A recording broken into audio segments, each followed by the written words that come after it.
Hi dears, welcome back to today's session. In the last class, we have discussed about charging by conduction and charging by induction.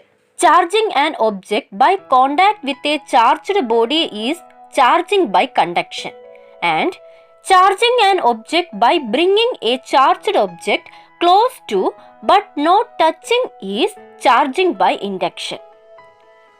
Can an electroscope be charged permanently by induction?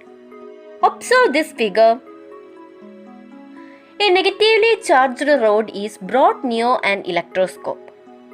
On the leaves of the electroscope, negative charge is formed and positive charge is formed at the top. Then earthing is done. Only the charge on the leaves is lost.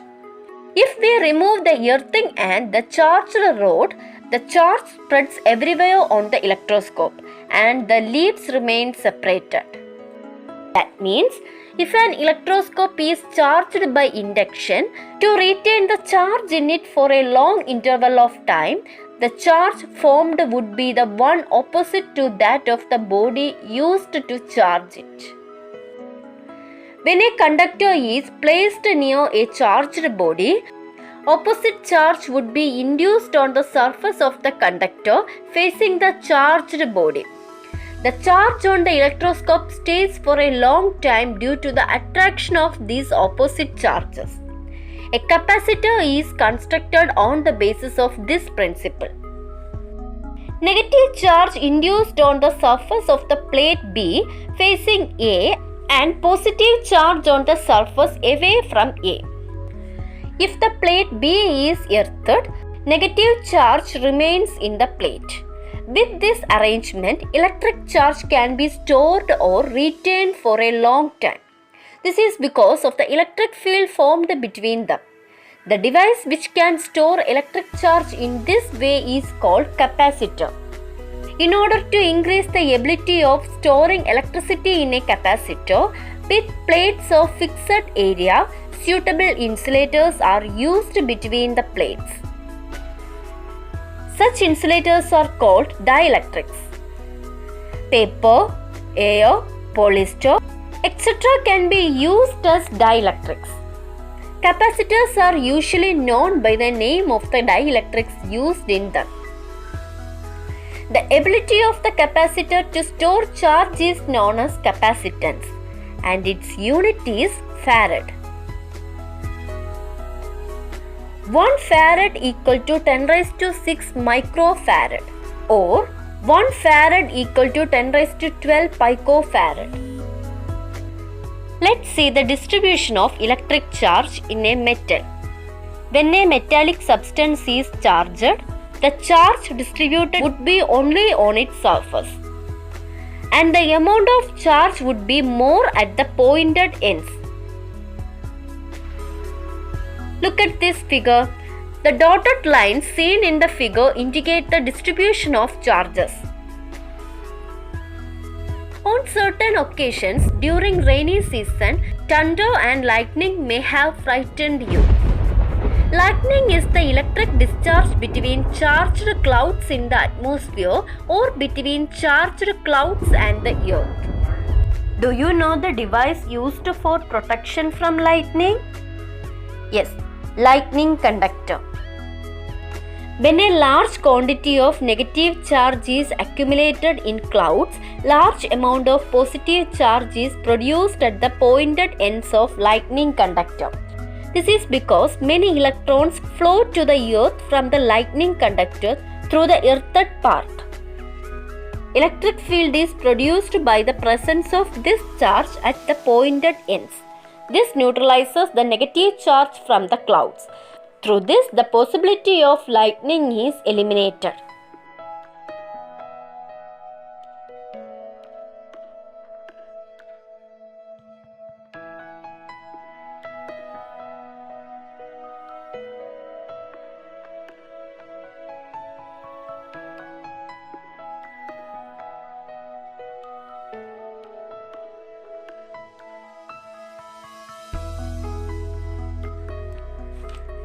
If positive charge gets accumulated in clouds, negative charge would be induced at the pointed ends of the lightning conductor. At the same time, positive charge would accumulate at the bottom of the lightning conductor. The charge at the pointed ends creates an electric field around the pointed ends. This field neutralizes the electric charge that comes within the boundary from the clouds. The lightning conductor is earthed well in order to supply or receive sufficient quantity of electron from the bottom portion of it. Now you can explain why the hair of the child in the photograph given at the beginning of this chapter stands up vertically, and also why soon afterwards lightning has struck him. The reason is electric charge accumulated in the layers of clouds induced opposite charge in the body of the child. This attracted the strands of hair towards the cloud layers. This is what is seen in the picture. The lightning which followed struck the child down.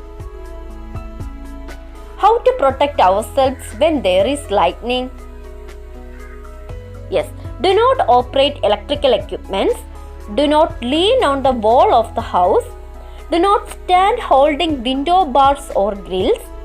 And do not take shelter under isolated trees.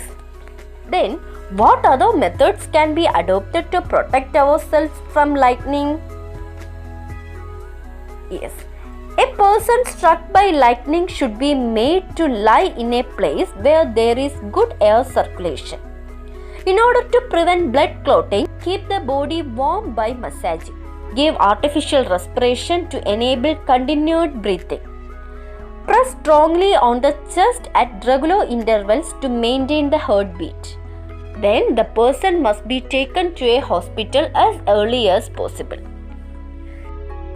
Students, our last chapter, static electricity, has completed. This chapter gives you an idea about what is static electricity, its formation, and some of its real life application. Study well and see you in the next class. Thank you.